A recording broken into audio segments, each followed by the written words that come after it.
शौर्य परीक्षण में नफरत की ट्रेनिंग। नमस्कार, जी न्यूज आप देख रहे हैं। दोपहर के 2 बजे आप सभी का स्वागत है। आपके साथ मैं हूं पूर्णिमा मिश्रा। अयोध्या के कार सेवकपुरम में बजरंग दल का हथियारों के साथ ट्रेनिंग के मामले पर पुलिस ने मामला दर्ज कर लिया है। फैजाबाद कोतवाली में बजरंग दल और उनके कार्यकर्ताओं के खिलाफ पुलिस ने धारा 153A के तहत ये मामला दर्ज किया। बजरंग दल की ट्रेनिंग के दौरान दंगाइयों और आतंकियों को एक वर्ग विशेष के रूप में दिखाने के मामले में ये एफआईआर दर्ज की गई है। अयोध्या में बजरंग दल ने शौर्य प्रदर्शन किया था, जिसकी तस्वीरें हमने आपको दिखाई। बाद में राज्य के राज्यपाल राम नाईक भी इसका समर्थन करते हुए नजर आए। मीडिया चैनलों में प्रसारित किया गया है, जिसमें बजरंग दल द्वारा एक कार्यक्रम आयोजित था, जिसमें दो समुदाय के बीच में यानी कि आपसी टकराव दिखाया गया। उस प्रकरण को पुलिस ने संज्ञान में लेकर मुकदमा दर्ज किया, कार्रवाई की जा रही है। और आपको इस परीक्षण की हम 2 तस्वीरें, प्रशिक्षण की ट्रेनिंग की 2 तस्वीरें हम दिखाते हैं। ये तस्वीरें भड़काने वाली हैं। बजरंग दल कार्यकर्ताओं को ऐसा प्रशिक्षण दिया जा रहा है कि अगर कोई उन पर हमला करता है तो वो कैसे अपनी रक्षा करें, यानी कि सेल्फ डिफेंस कैसे करें। लेकिन इस आत्मरक्षा में हथियार चलाने की ट्रेनिंग दी जा रही है। हालांकि कार्यकर्ताओं के हाथ में एयर गन है और वो बंदूक चलाने की ट्रेनिंग ले रहे हैं। प्रशिक्षण की इन तस्वीरों के सामने आने के बाद इस बात पर भी विवाद उठा था कि आतंकी को टोपी क्यों पहनाई गई है। इन्हीं विवादों के बाद अयोध्या में धारा 153A यानी कि 2 समुदायों के बीच नफरत फैलाने के आरोप में मुकदमा दर्ज कर लिया गया है। उत्तर प्रदेश के राज्यपाल राम नाईक ने बजरंग दल के इस शौर्य प्रशिक्षण शिविर को सही ठहराया है। उनका ये कहना है कि इससे किसी का भी नुकसान नहीं है। स्व संरक्षण के लिए सभी प्रकार की शिक्षा आवश्यक है और देते रहना चाहिए।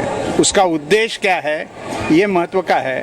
और इसलिए जो खुद का संरक्षण नहीं कर सकता है वो समाज को तो और संरक्षण दे ही नहीं सकता है। और इसलिए स्व संरक्षण यह होना चाहिए। और फिर कोई भी स्कूल हो, कोई संस्था हो, उसमें कोई आपत्तिजनक नहीं है। तो एक तरफ गवर्नर राम नाईक समर्थन में आए तो आरजेडी नेता मनोज झा ने यूपी के गवर्नर राम नाईक से पद छोड़ने की मांग की है। उस सूबे के राज्यपाल अगर इस तरह का बयान देते हैं तो कौन सा जांच भय और पक्ष से दूर होगा। अगर गवर्नर साहब की ये जुबान है तो कौन सा जांच अधिकारी ये तय कर पाएगा कि इसको हम मुकम्मल अंजाम तक बिना भय के, बिना पक्षपात के आगे तक ले जाएंगे। मैं समझता हूं सर्वप्रथम माननीय जो हमारे गवर्नर साहब हैं उनको कहा जाए कि आप पद छोड़ दो भाई। अगर आप संविधान को महफूज नहीं रख सकते तो पद छोड़ दीजिए। बीजेपी नेता सुब्रमण्यम स्वामी ने बजरंग दल का समर्थन करते हुए कहा कि सेल्फ डिफेंस पर बैन करने की बात गलत है। एनसीपी नेता तारिक अनवर ने बजरंग दल पर कानूनी कार्रवाई को सही बताया। कहा है कि बजरंग दल पर देशद्रोह का केस दर्ज होना चाहिए। मैं समझता हूं कि बिल्कुल सही किया गया है।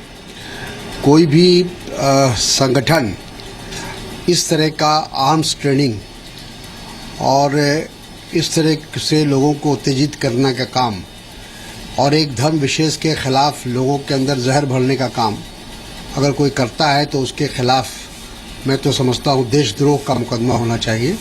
मैं समझता हूँ कि उत्तर प्रदेश सरकार ने सही कदम उठाया, लेकिन और मजबूत कदम उठाने की आवश्यकता है ऐसे संगठनों के खिलाफ जो देश में वातावरण को बिगाड़ने का काम कर रहा है।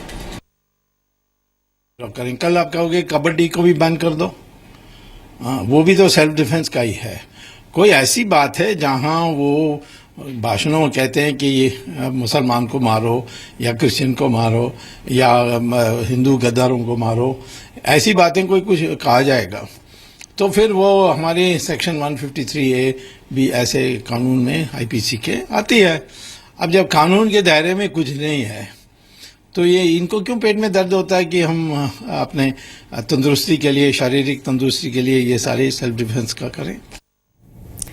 बीएसपी नेता सुधींद्र भदौरिया ने कहा है कि बजरंग दल की ट्रेनिंग में जो भी शामिल हुए उन्हें गिरफ्तार किया जाना चाहिए। मैं समझता हूं इस पर उनकी गिरफ्तारी भी होनी चाहिए। और उत्तर प्रदेश के अंदर एक चीज स्पष्ट है, ये दोनों ताकतें, समाजवादी पार्टी की सरकार और दूसरी तरफ वो लोग जो सांप्रदायिक ताकतें हैं, ये मिली जुली नूरा कुश्ती लड़ रहे हैं और वो उत्तर प्रदेश का माहौल बिगाड़ना चाहते हैं।